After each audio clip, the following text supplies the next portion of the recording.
All right, we are live. Thank you for joining us for the April Cannabis Industry Roundup with Green Growth CPAs. We're going to get started here in just a moment, but again, thank you for joining here.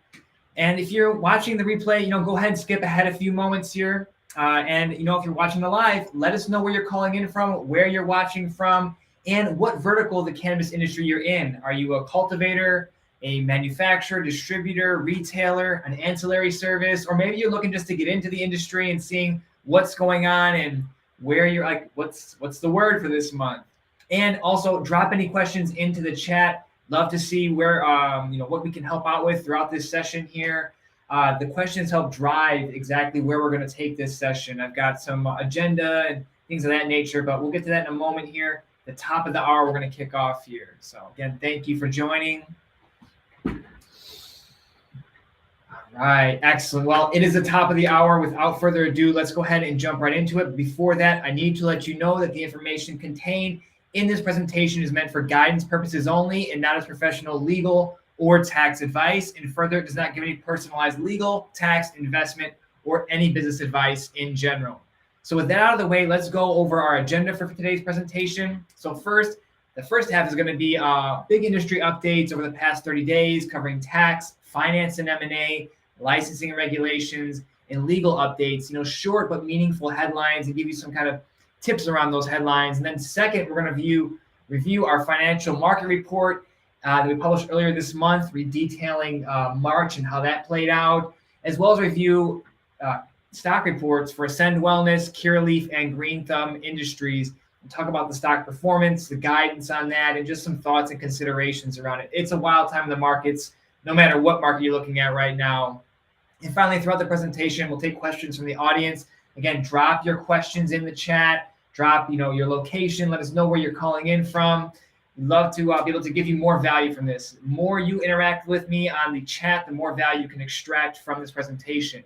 Now, 3 housekeeping items. First, if you need a copy of any of these reports, if you want to get them before other people get them, then go ahead and get them from our LinkedIn page. I'm going to copy the URL here. I'm going to paste it into the chat. Please go ahead and to follow or like or whatever you have to do to connect with our LinkedIn page. It's where we drop all of the reports at. Hey, Bobby, good to see you there.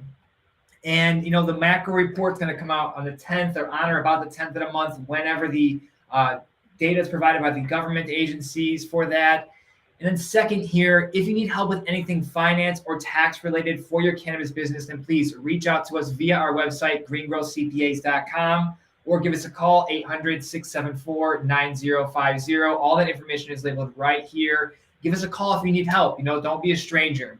And third, please make sure you hit the like button on this video and subscribe to our YouTube channel for all of our new content coming out over the next few months. But with that, let's go ahead and hop in. I'd like to share my screen, jump into some excellent updates here. All right. So what we're seeing here for the first one, we're going to go over tax updates. And what you're seeing come across is kind of a little unnerving, to be honest. Is licensed cannabis businesses in Santa Ana and Los Angeles are rated over unpaid taxes. Now, yeah, we're a CPA firm. We constantly pound on you about get your taxes filed. And this is why, because this was published in April, but it happened in March. And on March 18th, California Highway Patrol with agents of the CDTFA and several CHP officers, they went into the building, counted up 6-inch high stacks of cash and walked out with that from the dispensary. And experts say that the operation at the Santa Ana shop has the hallmarks of what they call a till-tap civil warrant, which the agency uses to seize cash from businesses that haven't paid their sales tax bills despite any escalated warnings that they've been getting. Now, this is the second such operation reported at a long-standing licensed cannabis shop in Southern California in just the past month. Now, in early March, another shop called TLC in Boyle Heights by Jungle Boys, you may have heard of them. They had the same thing happen. Over $100,000 got taken out of their cash registers, even though they paid $18 million in taxes in 2021. Now, just because you paid a lot of taxes doesn't mean you got to pay the rest of your tax bill, but that's what's going on. CDTFA is walking in with CHP, getting their money. They're not playing games here. This is not a joke. Now, such an escalation is inevitable to, the one hand, as the industry is maturing, more tax burden is building up. So make sure that you're taking care of your tax bill. Now, a few stats I found from this article was, the state reports that 99% of all businesses in California pay their sales tax on time each quarter, but with the cannabis industry, that's only 90%. As well as moving forward from that, another stat that was kind of jumped out to me is that 26% of cannabis businesses in California are turning a profit. I think it's even less than that. And that's well below the national average of 42%. And then 17% of the operators who are only breaking even and 56% of the operators who are losing money. Some of them anecdotally are talking about leaving the legal market and going back to the illicit market. That's pretty crazy. They've put all this time, effort, energy, and money into getting to these bigger, levels, and it's not happening for them. So it's not panning out for them. Now, what's really happening is the operators, they want protection from the illegal market. If you're going to tax them out of their profits, you got to make sure as a regulator, make sure you're taking care of the illegal market by pushing that legal market out. Use the tax dollars to stop out the unlicensed businesses here. But, as you look at it, what happens when you kind of take these businesses out, you pull one out and three more just grow and pop up, just like a dandelion. Now, the biggest issue you're going to face as a cannabis business operator, aside from hyper competition in places like Oklahoma, is going to be, the tax man and taxwoman. You have to make sure that you're taking all of your proper steps to file your taxes properly. Pay your taxes ahead of time, or pay more than you think you are supposed to pay, even if they think they're giving you a wrong number. Pay that, and then go after your overpayments after the fact. If you can't keep up with the taxes because you're using your tax money as operating capital, then you're doing an incredible disservice to yourself, your operator partners, your staff, and in the entire cannabis industry overall. So this is a real thing here. People are getting their doors crashed in at their businesses due to not being able to pay their tax bill or not paying their tax bill. You may say, oh, I see this notice. Is it really a big deal? Yes, it's a big deal. Don't ignore notices. Now, the next one here, tax deadline, right? That was last Monday on the 18th of April. Congrats to all of our tax team for crushing it this year. But if you haven't already, then we highly suggest you get your return done. Maybe you're fearing your tax situation and coming to the reality of it. And that's okay. That's a very common concern. No worries about that. But a few steps you should take right now is get your accounting cleaned up. Get all the stuff that's going to feed into your tax return. Get that cleaned up. Second, get your tax return prepared and filed with the IRS. Your cannabis business taxes, your personal taxes, we can do them for you, even property tax and sales tax. Because the more that we help you with, the better the tax advice we can give you along the way. Now, I don't think not many people understand this or remember this, but you don't have to pay for your tax bill the day that you file it. Yes, you have to pay by October, or it's considered extremely late. And yes, over that time between April and October, you are accruing interest at about 4% right now. But it's much better to know what you're going to have to pay months ahead of time instead of days ahead of time, right? These tax burdens can be in the couple of $100,000s or millions of dollars. It's better to have months to come up with that cash instead of just having, a few days to come up with that money. Now, something here, I'm going to drop this into the chat as well, actually. I'd love for you guys to review something like this and see this graph here, or this chart. What this chart is the tax burden for different types of tax filings. You can read through the details on here. But one thing I really wanted to plus out and make sure that everybody could see what this is that it is quite costly, to get a tax return done for the tax preparer. But most people don't think about, which is the last column here, the average monetized burden of everyone putting their effort into finalizing your tax return and getting all the data moved up to that point. Now, this is data provided by the IRS. We didn't come up with this as a marketing thing, even though it's excellent. It's from the IRS. This is hard data from the IRS. So review this and see that, hey, just because taxes are high doesn't mean you shouldn't file it. And the effort to get to the finish line is actually pretty costly as well for all types of businesses. So this is not cannabis business specific, but very relevant to the cannabis businesses because they have high tax burdens. Let's see what Juan says here.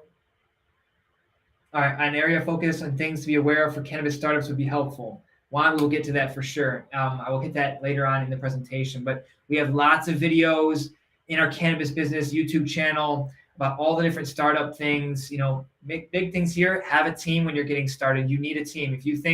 If you just found out an application is going on, you don't have a lawyer, a CPA, a security person, an ops person, a grower, you're probably not going to make it. You really have to be working ahead of time, staying really close on the regulations in your state and your city to make sure you're ahead of the curve. If you think you're going to get on the wave, you have to get on the wave before it even gets any kind of crest to it. That would be the hot take on that one. But this is our updates on the tax side here. Make sure you're paying your bills, and this is the average tax burden across all these different types of entities as provided by the IRS. Now, let's move along to the finance and M&A updates. Talk about a larger M&A deal, and then we'll also talk about some micro M&A, which is exciting as well. And for women-owned and women-operated cannabis businesses, a big win for them. So Riv Capital is going to buy New York cannabis company Etain for $257 million. That's a lot of bucks. Now, this is a big success for women-owned and women-operated cannabis businesses because this is one of those businesses, Etain, and they just got bought up for a bunch of money. Now, this transformative transaction will include one of 10 vertically integrated licenses in the state of New York and 4 active dispensaries with plans to bolster up operations in advance of the adult use market turning on. Now, they also named Mark Sims, who is the former Senior Vice President of Strategy and M&A of Scott's Miracle-Gro, as President and CEO of this new group here. Now, the pending acquisition of Etain business is the first step in execution to Riv Capital's strategy, shifting from an investor in the cannabis value chain to a full-fledged operator of licensed cannabis cultivation and dispensary facilities in the U.S. Now, Etain is the New York cannabis market's only women-owned and operated business in one of the state's, again, 5 medically licensed recipients and one of the 10 vertical license recipients and operators. Now, Etain was founded by members of the Peckham family in Chestertown, New York, where the business was undergoing significant expansion on the growing and manufacturing side of their business. Again, 4 dispensaries. Flagship is in Manhattan. They have other locations in Kingston, Syracuse, and Westchester. Now, this, again, agreement marks the most significant transaction for women-owned businesses in cannabis history. So very exciting.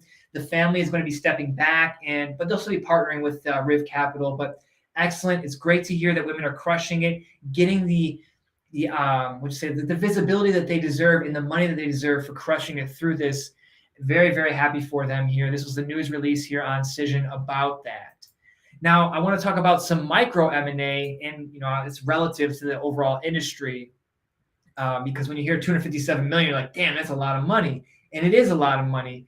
But let's talk about smaller operators partnering with smaller operators in the industry here in their same market. Now, CannaCraft, a large Santa Rosa cannabis producer, plans to merge with March and Ash, a Southern California dispensary chain, right? So you got a grower partnering with a dispensary, essentially going into a type of vertical integration here. Now, financial details and the closing date weren't really mentioned and given at the time of getting this article, but the merger agreement will be crafted for efficiency purposes, and no layoffs are on the horizon as a result of this transaction, which is very, very good. CannaCraft also manages a farm that ties back to the founder's roots, which culminated in a product designed to have proceeds used to, give back to people that are part of the how do you say this one here? People disproportionately impacted by the war on drugs, right? People that are jailed up for cannabis, and now people are making millions of bucks. Now, proceeds from the Farmer and the Felon product line are earmarked to support the Last Prisoner Project. You've probably heard about this. It's a very popular nonprofit organization out there. And that product line made over $1 million in gross revenue. Now, again, it's the proceeds from it, so not $1 million is going to go to it. But this is a company with a great mission-driven, joining arms with another company in their group. Founded in 2016, March and Ash operates 2 dispensaries in downtown San Diego and 2 in Chula Vista. So it's not that big of a business. 4 dispensaries. I know it's a lot when you're a single operator, but they've got this going on here. And they say that they're happy to do this because they have known each other for some time. They have the shared values, and they have the same vision for the industry. So when all else fails and you're kind of struggling, look to other people that you can partner with to recapture margins and spread that across to the other people within the business or within your industry. Vertical integration should be one of the options you look at, when you're trying to recapture those margins and you're kind of getting stressed, like, dude, this is not working out. We are getting crushed. And from margin compression, taxes, hyper competition, vertical integration and partnering with your competition may be one of your ways out of that stressful situation, as represented here with Kennecraft and March and Ash. So big ups to them. Very happy to see that they were able to find a way to work things out. Now, the next one here, this is kind of more regulation, but I want to stuff it into the finance because there's a lot to talk about for regs. But New York senator out here is out here to promote a marijuana banking bill by giving financial institutions access to business information. So a New York senator wants to give back states a little peace of mind about working with cannabis businesses by filing a bill this month that would allow regulators to disclose certain information about cannabis licensees to financial institutions. Now, the bill is one of two pieces of legislation that this senator is filing to address marijuana banking. And, it's another example how these state lawmakers are taking matters into their own hands as Congress continues to fumble here and not pass safe banking. Now, SB S8758, which is this bill here that we're talking about, would take a modest step at the state level by authorizing the Office of Cannabis Management, or also known as the OCM, to share any and all, and this is quote here, any and all information obtained from applicants and licensees to requesting financial institutions for the purpose of consideration and compliance. That's exactly what the text reads in this bill. Sounds good, because I want to just brief you really quick. As a cannabis business, you're going to go up to these banks, say, hey, I'd like to have a cannabis business bank account. Say, all right, cool. Give us all this information. Well, that bank will get the information from you. They have to do due diligence. Essentially, they're going to call the Office of Cannabis Management and say, hey, do you have this information for, Johnny B. Good, who does this kind of, cannabis business in this place? The banks were getting a lot of friction saying, we're not going to disclose this information. It's not good to do that. We said we would not do that. Well, now they're opening that up, which makes it easier to acquire a cannabis business account, potentially. There's no studies to say that this is the most important issue, but it's a good step in the right direction. Now, something that jumps out to me is that, hey, could this bill also be used in another way, an unintended use, to say that, hey, what if you're a normal person and you work at a cannabis bank or cannabis business, or you have a cannabis business, say you have a bank account, just normal personal banking, or you have a mortgage with somebody, and then you have your cannabis account with a totally different bank, not related. What if the original bank calls up the OCM and says, hey, is there an application in for this person who has an account with us? We need some information about that business. Well, what if they get that information and close up your personal bank account because they can't tell and they don't want to file a suspicious activity report on your behalf? They're just going to close the account. Who knows? I'm not going to play too much into that, but the bill is written in what it seems to be quite obscure language that this could be used against people that had unintended consequences, essentially. So just something that's going on. Keep your eyes out for this. More states may hop on to this particular thing. Who knows how it will play out, but just something I wanted to bring up, that state legislators are seeing that, hey, Congress is fumbling the ball here on banking. We need to make this easier with what's within our bounds, and that is one of them is data sharing. So, New York, that's what's up. All right, next one here. If there's any questions, things you're thinking about, please drop some info, your questions in here. I see Brittany and Danielle clapping up for the cannabis merger or a sale there for the women's own business. Excellent. Thank you for joining in. I appreciate the comments. Again, any questions, drop them into the chat here. It helps me guide the conversation. Now, licensing and regulations here, lots of updates, okay? We saw, this is from the Times here, New York Times here, and everybody and their brother talked about it, but U.S. House of Reps passed federal cannabis legalization bill, the MORE Act. Now, very big day. Everybody was happy. This is the second time it's passed. It had Republican support, 220 to 204, to remove cannabis from the federally controlled substances and catch up to what the states are actually doing here. Now, this Democratic bill would I'm just going to go over the basics of it. Remove cannabis from the list of controlled substances, impose an 8% tax on cannabis products, allow convictions for cannabis charges to be expunged, and press for sentencing reviews at federal and state levels. And it would also give SBA loans and services to cannabis businesses while setting the standards for those. Now, this again is the second time this bill has passed. However, it's going to face very, very strong opposition in the Senate because of I think at least one bill coming from the Senate, which we'll detail in a moment here. But this time around, they added two different amendments to it. One for the technologies and methods for law enforcement to determine whether someone is impaired from cannabis. So $10 million was earmarked for that, for the National Highway Traffic Safety Administration. So that was that one that passed, as well as require the National Institute for Occupational Safety and Health to conduct a study on the impact of legalization of recreational cannabis by states on the workplace and develop best practices for employers to transition from those new policies. So that one passed. There was a third one that didn't get passed. I think it was to rescind security clearance issues from 1971 to prior. Whatever. All right. But this vote fell pretty much along party lines, but 3 Republicans supported the measure and 2 Democrats opposed the measure. Now, one of the Republicans out there, is from Oregon. He talks about how destructive legalization has been to the state of Oregon. Now you hear like, oh my God, Oregon's got tons of cannabis, shops everywhere, consumers are happy, but the operators are not happy. And generally some of the local public is not happy as well. And he's calling this bill, this current MORE Act, an incomplete bill. It says, legalization gives you access to cannabis. Great. It's good stuff. People with medical conditions or recreational needs are getting their medicine.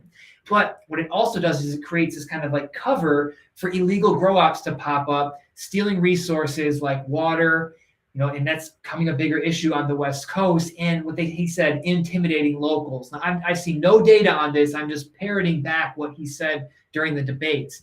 Intimidating locals, who knows about that? And high taxes, he said, give cartels something to exploit. I can agree to a certain extent with that. How much is cartels versus like your friends, growing their own cannabis and kind of walking around those taxes? I don't know, but he wants more money to go towards closing illegal grows. But again, that's impossible. They're going to keep popping up. So I can agree to a certain extent with this representative here or the senator here, but when you think about the market size of cannabis, it's going to be, like they said, 100 billion by 2030, 25 billion in 2021. It's still very, very small, even though it's something, and that's the legal industry. We don't know the number for the illegal industry. Maybe someone, if you have a study you've seen, please drop that into the chat. That'd be something interesting to look into. But just for some context, Apple AirPods does $25 billion in revenue. Okay. That's more than the entire cannabis industry. Granted, that is a whole worldwide market, but that's just one company's one product doing all of that revenue. And another figure for context here is that the cannabis industry only did $4 million in lobbying here. Did I bring that article up? No, this is the next one. But this one right here, I want to show that the marijuana industry has only spent $4 million on $4 million on this in 2021. This is like a little bit of money, right? See, Elon Musk, the guy spends $44 billion on, on Twitter. That's a whole nother thing. But you compare that, it's like so many orders of magnitude higher than $4 million, So you can't be too disappointed when these things don't get all the way through to the finish line, these bills like the MORE Act, because no money is being spent on it, to be honest, to make this happen. And lawmakers just don't have the ability to think about all these things that we are personally obsessed about because we work in this industry. Everything we do, say, and hear is cannabis. So just for context, that is some numbers for you to understand there. Now, the next one here I want to talk about is that the House has also passed a bill for medical marijuana research. Okay, and this is one of the most important ones. It gets the most bipartisan support here.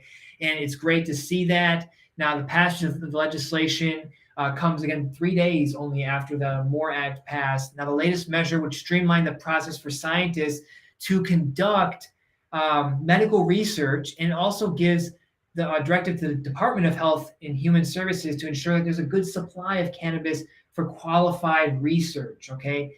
Now, the one main thing about research is it's great. Regulations are great, making it open enough so people can actually get in there and do what they need to do to research. But the bigger problem is there's no funding for it. No one's paying to run all these research here. When you're in big pharma, these companies are pouring billions of dollars into research. From a million to a billion is 1,000x. Okay.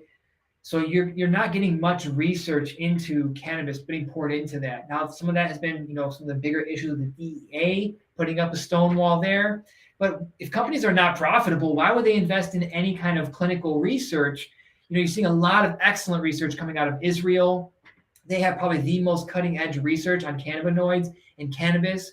So that's why that's popping over there, because it's an environment for that type of research. But funding is extremely needed for research in the USA on cannabis. So it's great to see this, but again, it's just like a dog and pony show. Are they really going to do anything about it? Can we get funding, some type of federal funding? Can we get earmarked some of that state funding from tax revenue to be put towards research, whether it's for health or is it the impact of these legalization? We talked about earlier, we need some type of impact on this research here, but that would be the one on that here.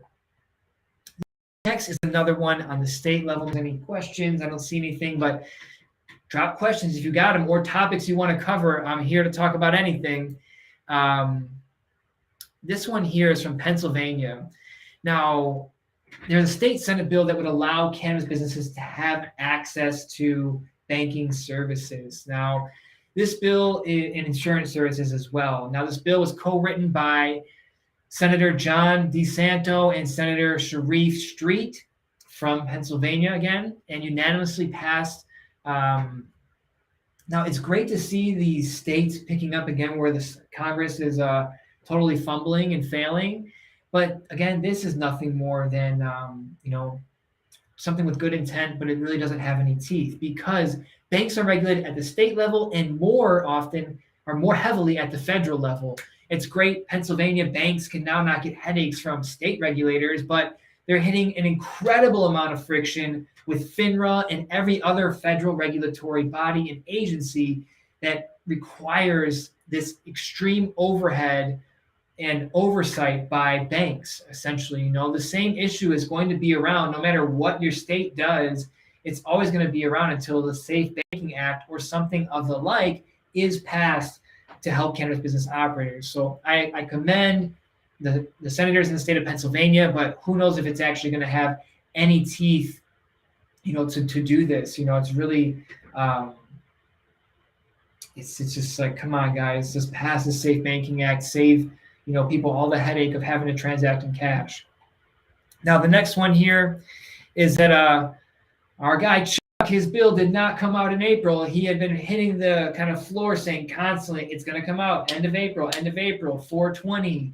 Well, the bill did not get filed, but it should be here before the August recess. Now, again, we hoped it would be up here for 4/20. Typically, you see some type of regulation discussion the week of 4/20, but ours was more of a negative, like, oh, we ain't going to have it. It's not going to come. But this long anticipated bill was, Chuck Schumer, Senate Majority Leader, was soliciting feedback. It sounds like he got a lot more feedback on the bill way too late in the game, and he could not bring it to file or to get it to committee at this time. But,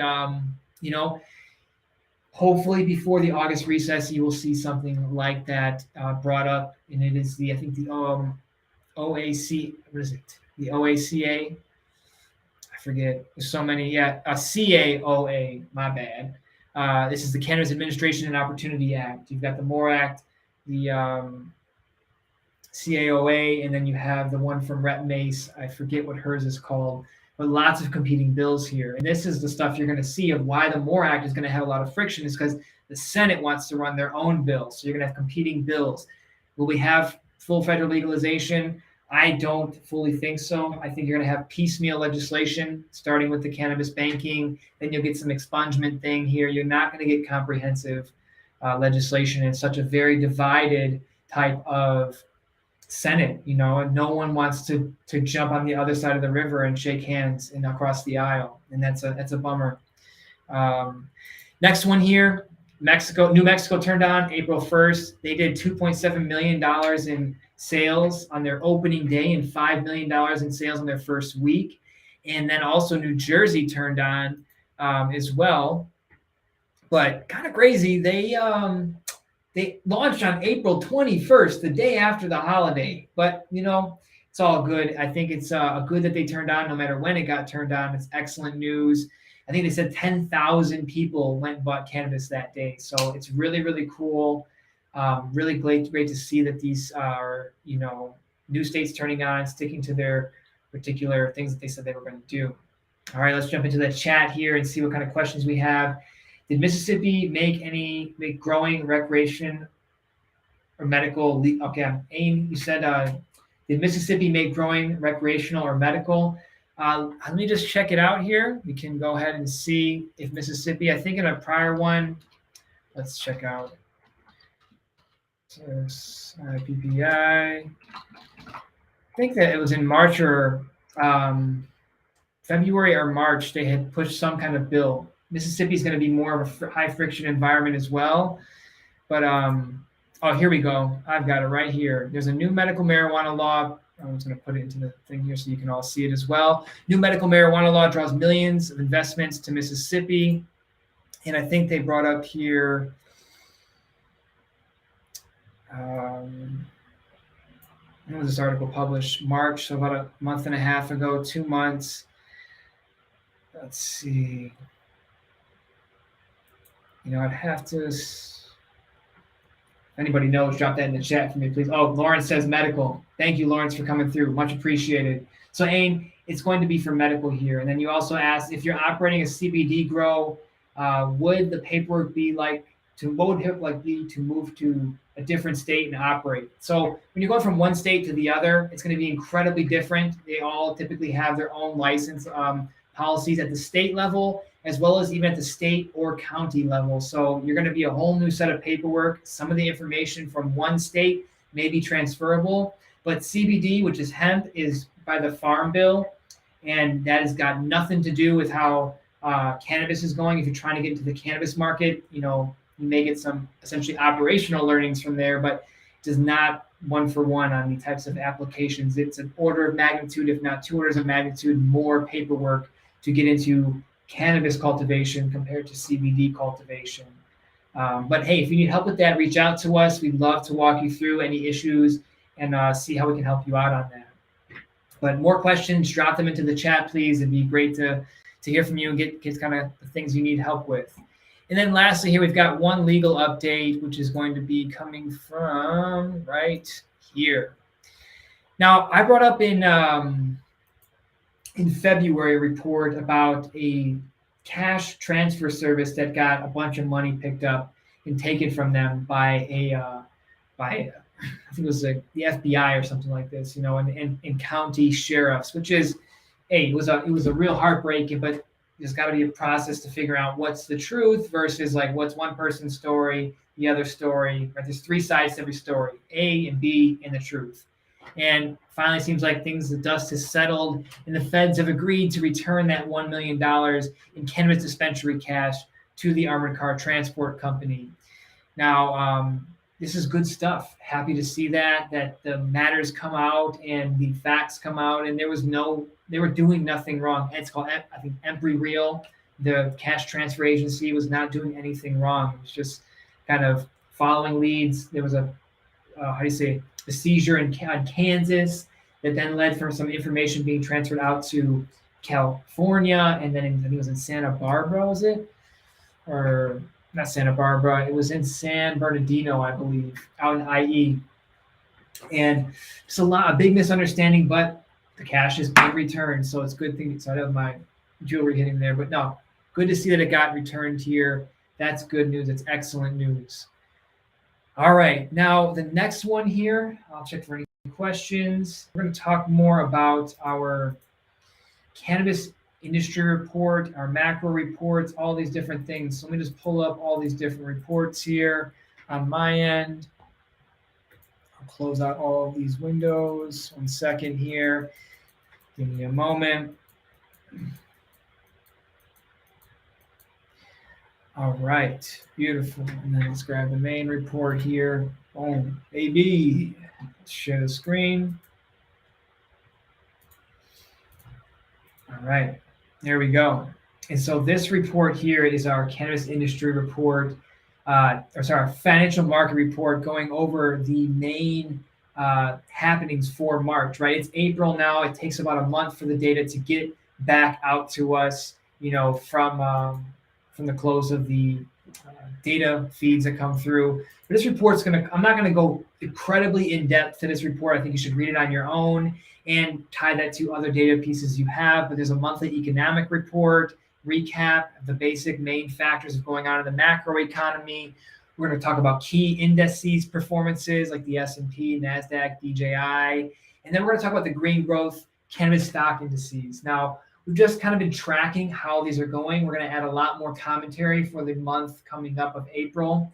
This is a March report that presented in April. So we're going to do an April report that's presented in May.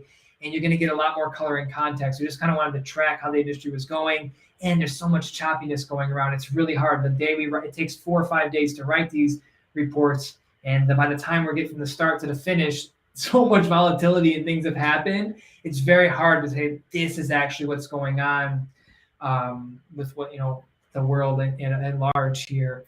But if you want to get this report, it is on our LinkedIn. I think I dropped that in the chat already, but I will drop it in one more time. This is, again, drop this report on the 10th of the month on or about. But let's just go over some of the highlights from the report here. All right.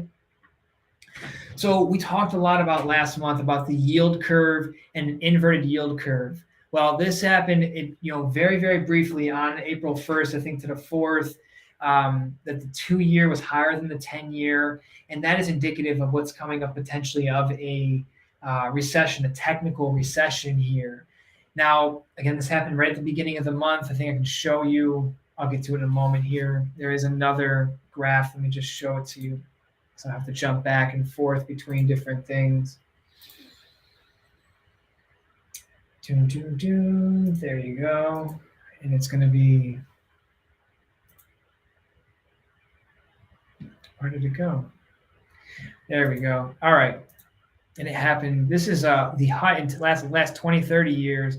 Let's just zoom in specifically to the past little while. And you see right here on April 1st, it just turned slightly negative, 0.01. Can't get it to focus on that, 1.005. So, things happen. It quickly recovered from that, but this is just something to be aware of, that this is happening. And again, if you look back at, well, what does this mean? Why is this? Why does it matter? Every time you see a dip below, you're getting these gray areas here. This is a technical recession, and you're seeing it happen. You even saw it happen in early 2020, right after the kind of shutdown from the pandemic. And this is just something to keep an eye on here. But back to the report, I want to jump in and show that is that, we'll see how this stuff plays out, but, we'll keep your eye on the yield curves. That's really what's come down to. Now, inflation, that was a real big one here to be talked about. You saw the administration trying to do damage control the day before the data came out. They said elevated inflation numbers, and it had everybody thinking double digits. I was just like, man, if it hits 10, people are going to lose their minds. It came in at 8.5% year over year, 1.2% month over month. So the markets didn't totally take a crap on that day. They took just a little one, it was just that, the damage control by the administration did come in a little bit helpful, but 8.5% is still a lot, and I don't see this slowing down or ending anytime soon. You're seeing pack sizes decrease, from a half gallon to 52 ounces, keeping the same form factor, but bringing down the pack size. Prices are going up, or you're seeing both, especially in the CPG. And you're also seeing stockpiling of to spend cash before it's worth less. Now, we're not in hyperinflation either. We're not like Sri Lanka where, in a week, your money is going to be worth 20% less. It's saying in a month, it's worth 1.5% less. But you got $20,000 sitting in your savings account, you're losing a couple $100 every month in spending power. In over a year, that's $2,000 essentially. That's a lot of money. So make sure you have some way to hedge against inflation. Typical inflation adjusted how do you say this? Assets, like equities are totally tanking at the moment as well. But like your home prices are going up, fine art is probably going up. Other kinds of equities that are inflation protected or inflation adjusted might be going up. But we're running into a lot of macro factors coming together. It's not just like we have inflation. We've got inflation, geopolitical issues, tons of stuff that's going on. It's really tripping people out. Now, for equities, let me see if I brought that up in the report here, but equities, they had a much better month in March than they did in February, but a lot of those gains have been all erased this month. In April, it's a month is typically, let me find the chart that we had in here from, where is that chart at? All right, if you can see this chart right here, is that stocks have gained the most and they've gained in 15 of the past 16 years. Well, we can mark up that April's one of those months. It might be potentially positive. We're not at the end, but it looks pretty damn negative right now. And tech stocks are getting crushed. Zoom is at pre-pandemic stock levels here. I think it's like hovering around $100. I think it hit like 4 or 5. I don't even know what it hit. It hit something big, but it's down like 80% from all-time high. And danger is looming, and investors are scared that growth is not going to be as high as projected, right? It's always versus analyst expectations, because you have Fed raising the rates, right? Because they're trying to reel in this inflation issue. And this, I'll call it like a market reset or market crash or level set, is all this kind of drawdown since like the peak in November is only from one like Fed rate hike.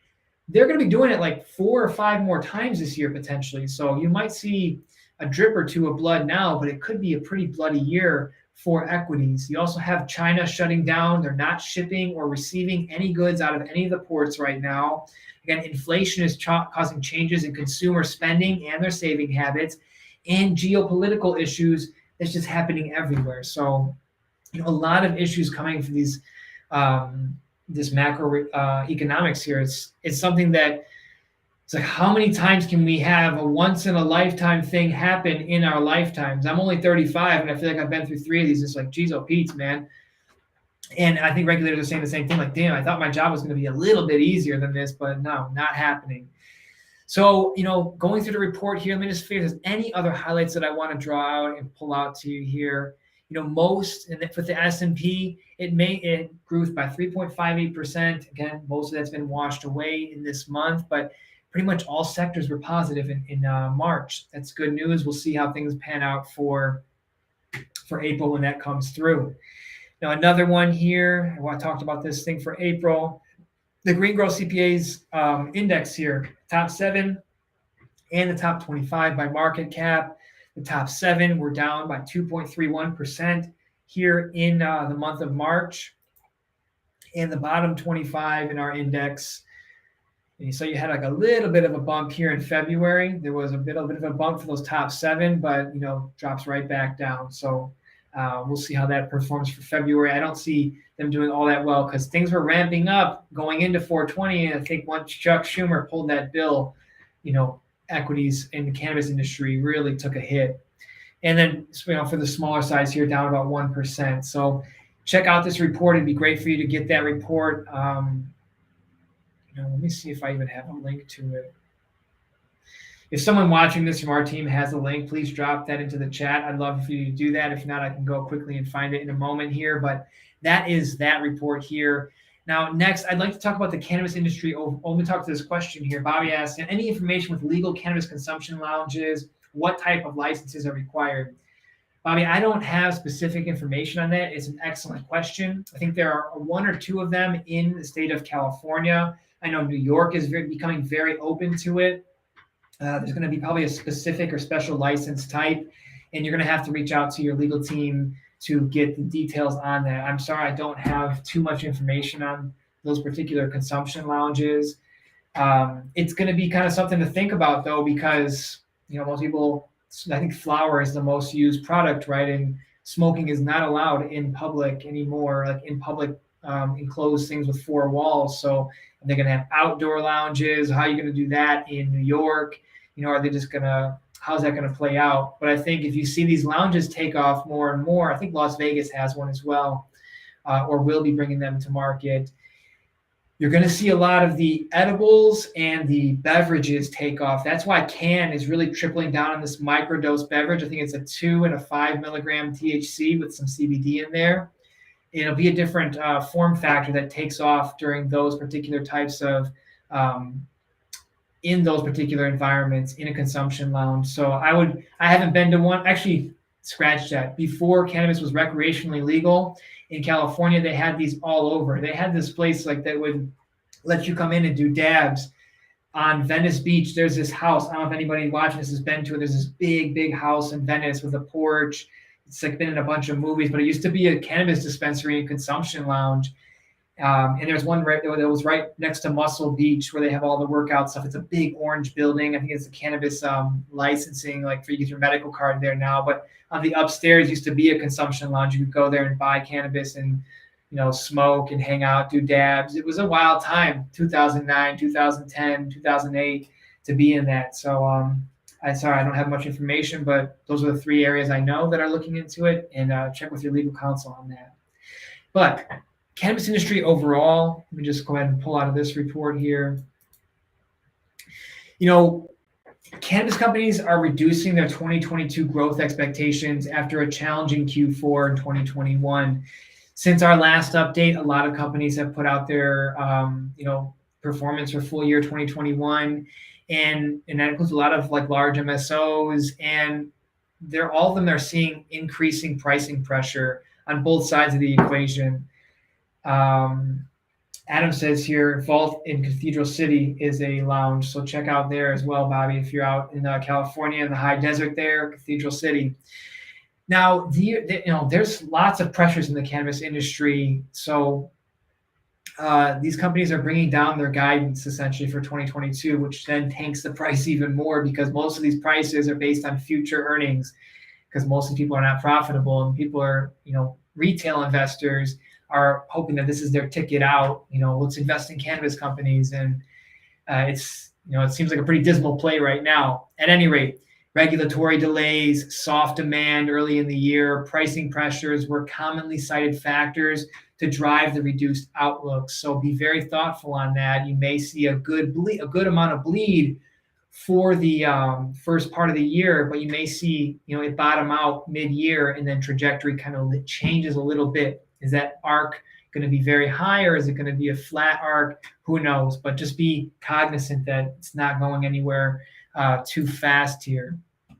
Now, I'm going to bust through 3 analyst reports pretty quickly here. I'd like for you to review them on your own. I'm going to drop all 3 download links inside the chat here. You get it because you're supposed to be getting this from LinkedIn, but because you're watching, you're going to get it here. That's the Ascend Wellness. This is the Curaleaf report. And then the last one is going to be our GTI report. I actually won't post the GTI one. You can go to LinkedIn. We just posted it yesterday. You should be able to quickly find it. The other 2 are buried under a bunch of stuff. You probably won't find it. But let me go ahead and share the Ascend Wellness report here. Boom. All right. So let's go ahead and bust down this. They all look pretty much the same from start to finish. We're going to go over, the company profile, some of the financials that were released. What's good is that our analyst, he goes and keeps multi-year, so you can really see the trend of how these facts and figures and ratios are all playing out over the different quarters, over the different periods. I really, really like that. Super important stuff here. But just pull down to kind of some technical stuff here, which is great. I like that. Alex, thank you for doing these reports. You've been crushing it. And this is kind of one of the things that's coming up from that report. But, again, when we produce these reports, they take a few days to produce, and so much volatility in the cannabis industry. When we were talking about this, it was trading at like $4.02. And now it's like, where are we at here with this one? It's at 322. It's lost its local support. area here. So from the high, it's down 50% from the moving average, which is this right here, that 200-day moving average. So it's sitting at about $3, which is really, really low compared to the moving average here. So just be thoughtful when you're making moves into these cannabis businesses, into these stocks here, that to understand there's a lot of volatility in it, and things can dump very, very quickly here. A quick business overview for them, cover some of these particular types of announcements and things that have happened for the particular business. And for them, they've got a new announcement of a new product, a high-value cannabis brand called Simply Herb in the state of Illinois, Massachusetts, and Michigan. So maybe that brings them in a little bit more revenue here. Sorry if you can hear someone cutting the lawn outside my house. Another is they had an acquisition of an Ohio cannabis clinic. So Ohio is turning out to be one of the nicer markets. They're actually expanding licensing in the state of Ohio, or at least regulators are asking to expand licensing because demand is so high. I think it's a limited licensing state, but they're already asking for more licenses. So this is good. Get a toehold in a limited licensing state. That can be good for business. That's actually excellent for business. And they completed their acquisition of a cultivation license out in Ohio as well. Now, one thing is that we didn't say to take a bullish position. They've got to come up with some better numbers here. And I'm glad we didn't recommend them as a buy because it dumped right after we put this report out. For example, though the revenue is increasing, the losses are mounting for the company as well. They have only $155 million in cash, and they're losing $120 million a year. They may need to add more capital or raise capital to stay solvent.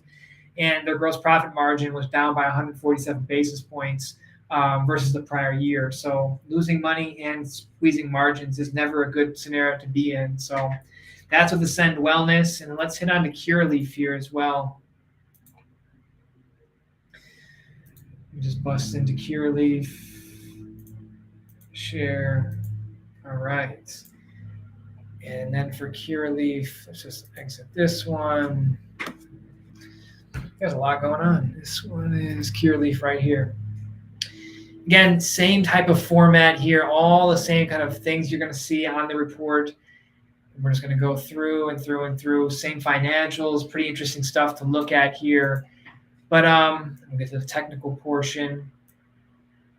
So I know I'm going fast, but there's just a lot to cover here. And that's why I ask you to read these reports on your own. If you have questions or you want, things like that, reach out to us via our contact page. If you go to greengrowthcpas.com, this awesome website right here, hit the Get Started button on the top right. Contact us if you want to talk more about this. Just a little insider information here. We are hosting a particular type of conference, an investor conference, type coming up in the next few months here. And we'd love to hear what you want to learn through this type of investor conference, whether it's retail, whether it's raising capital for your cannabis business, whether it's deploying capital for your fund, things of that nature. Reach out to us and see how you could potentially play a part in that as well. I'd love to hear more about what you can do. But with Curaleaf here, they're currently trading at $6.06. When I looked up before, it's down 10% from when we published this year, and they're 30% below their 200-day moving average, which is this rose-colored line right here. But it's built some strong support above 550, which is right this red support line right here. So the report is a little out of whack. You can't really see it. Let me try to narrow it a bit here. There you go. But 550 is the support line right here. It's still above support, still doing well. So there may be something here. Curaleaf is, the largely publicly traded cannabis company by market cap. So, sometimes you're too big to fail, which is a good thing with this one, hopefully. Now, with Curaleaf, they've acquired Bloom Dispensaries, which was for $210 million at the end of December. So increasing their footprint there, and that is in Phoenix, Texas. Phoenix, Tucson, Peoria, and the only dispensary in Sedona. So there's a lot of good stuff there. They're kind of cornering that Arizona market there. And this is going to be additional revenue for their an adjusted EBITDA here. So really helping them pad that number. If they can't make more money by selling more cannabis, they might as well buy businesses to add more creative revenue there. So They bought National Remedy Patient Center, which is out in, I don't even know where that's at. That was for 13. It's a smaller deal here.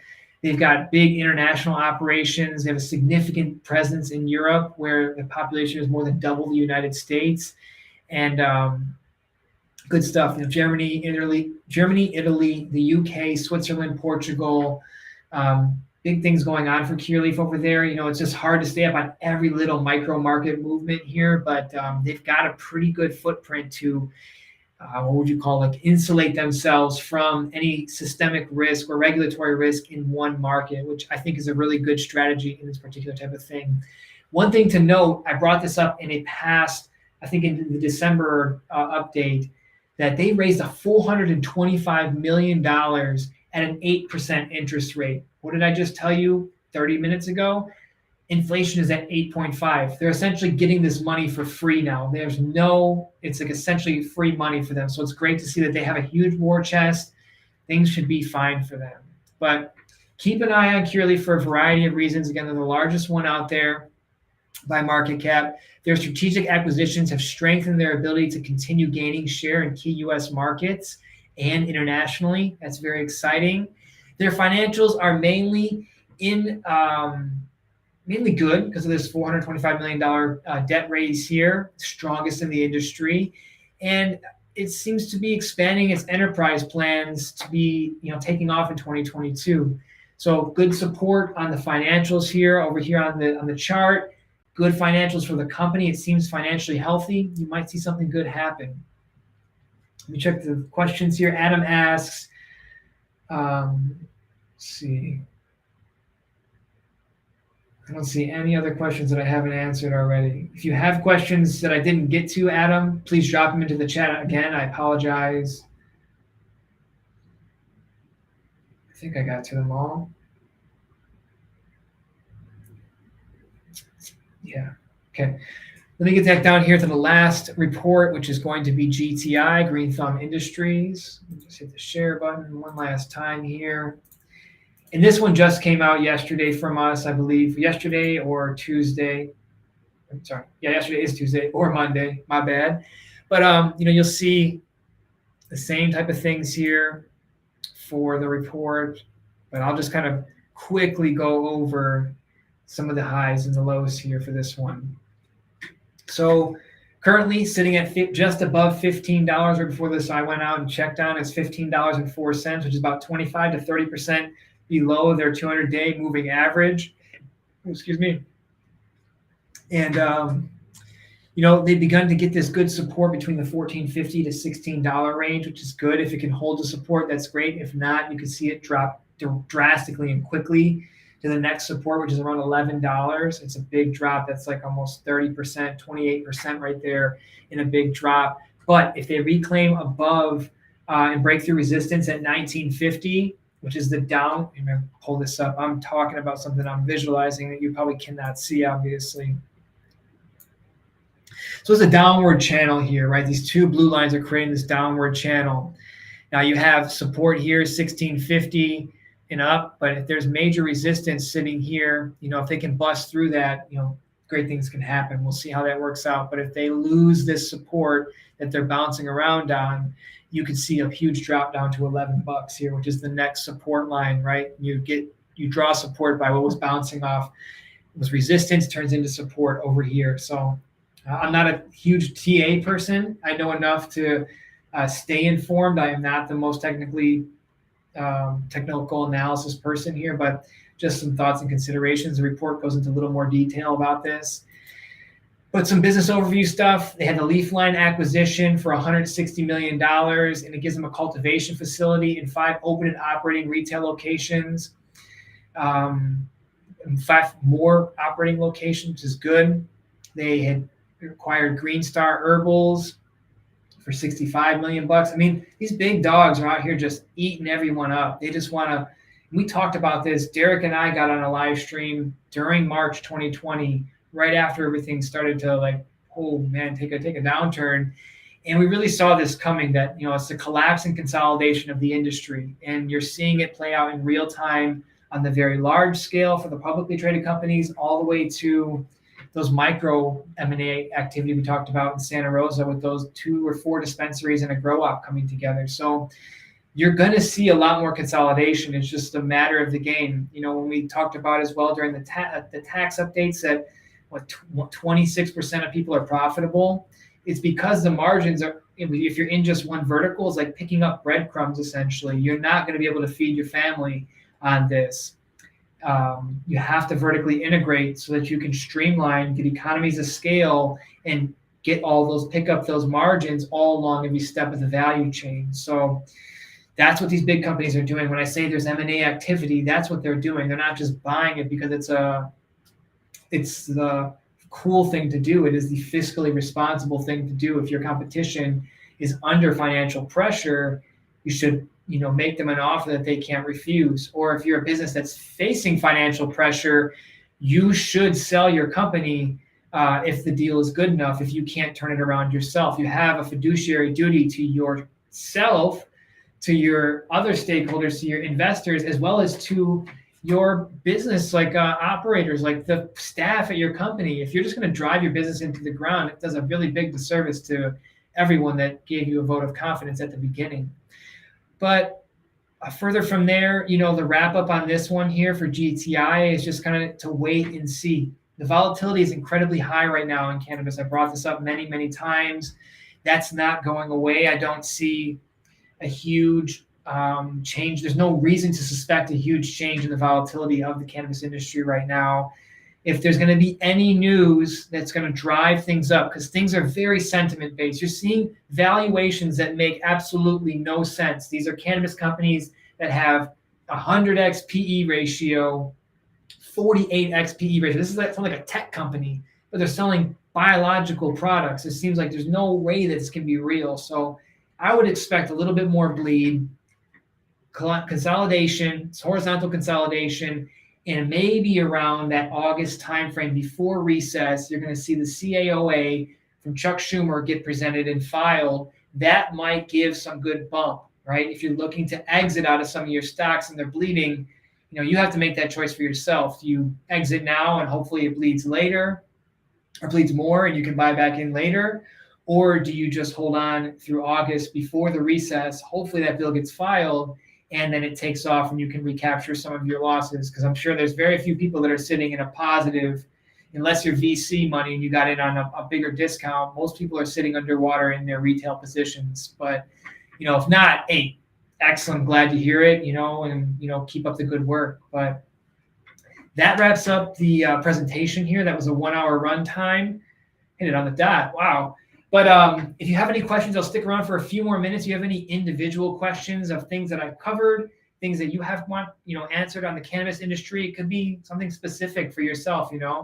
I want to make sure that you get the most value out of this. I can sit and pontificate and talk all day, but I want to make sure you're getting some value out of this. Not that I'm just showing up to do something. I really want to provide that value for you. So Denali Collins. So Sharon, thank you. It's good to have you here, and thank you for joining onto the live stream today. Much appreciated.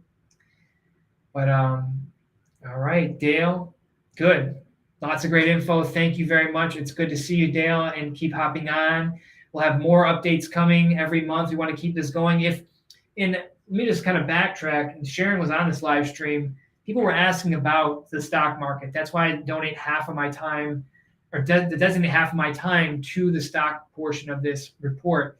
Is there anything else that you guys want to know? What guys and gals want to know? Is there I don't want to cover anything licensing too much. I'm not going to get into how to get your license. We have a ton of videos on that particular process, and it changes by jurisdiction as well. But if there's any other kind of specific news pieces or specific types of segments you want on this show, essentially, it's a show at this point, I've been doing it for 2 years, let me know what you want to talk about, and I will prepare something on that as well. I have a lot of leeway in what I present here, and I'm trying to bring value to you. So if you don't drop it in the chat here and you want to go to the website right here, drop it in, let us know. I would love to get your feedback. I want this to be a two-way communication, but I don't see any questions in the chat. Thank you again for joining today. It's been my distinct pleasure to serve you and to bring this information to you and kind of give my 2 cents on how things play out. But we'll see how everything goes for the month of May, how the rest of April plays out, and things of that nature. Oh, we got one question here. She says, I have one tax return in Oklahoma, showed me 92% cost of goods sold the dispensary, told them to fire their accountant. Yikes.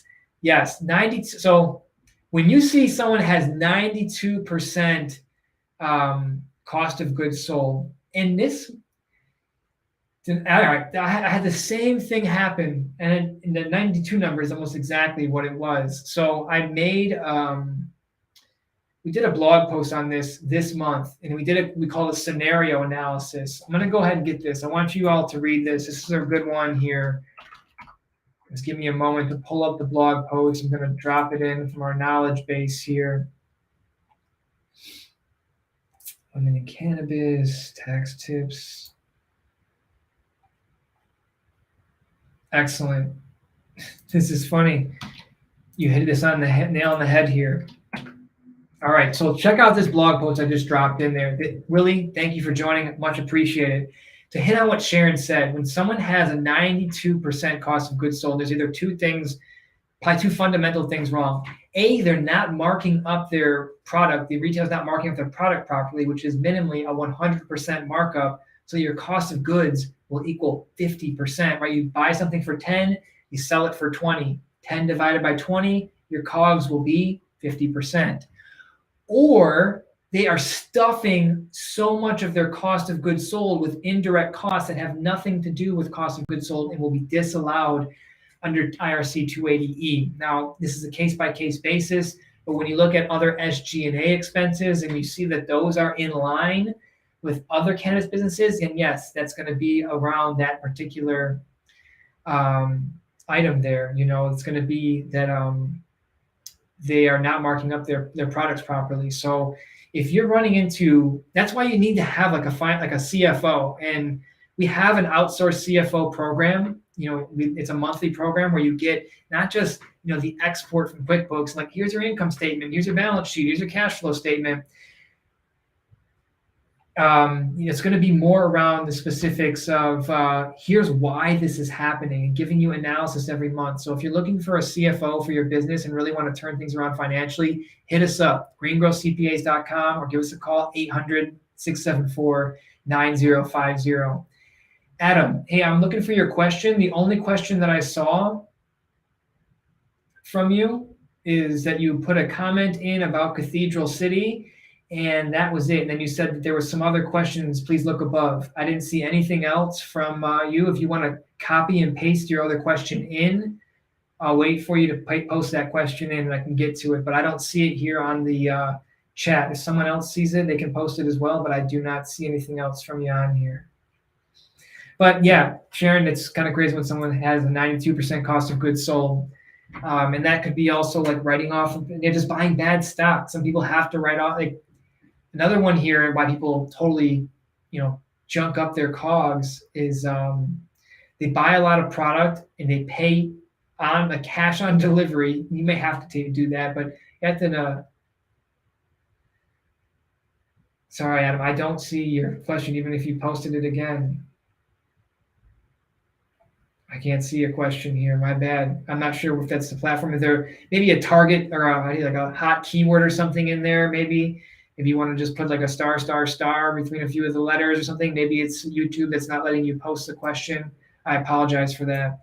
But when you see these people that have these very high costs of goods sold, it could also be that they don't know how to systematically and financially responsibly buy product for their shelves. They'll just buy any product because they think that, hey, my client, my retail client wants to make sure that they have everything. I want to give them every option.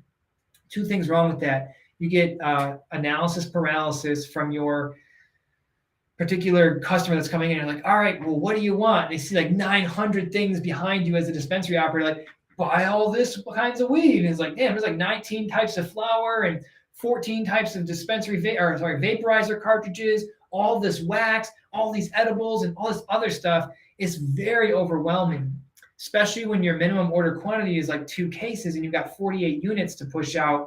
that is very difficult, especially when you're buying new all the time. So sometimes do a test buy, see if someone will buy the first 5 units and say, look, I'll pay full retail price for them just to see if I can test them. Because it's better for you to buy 5 units at full retail price and get those sold, recapture, and then make a real order with your vendor, your distributor on that.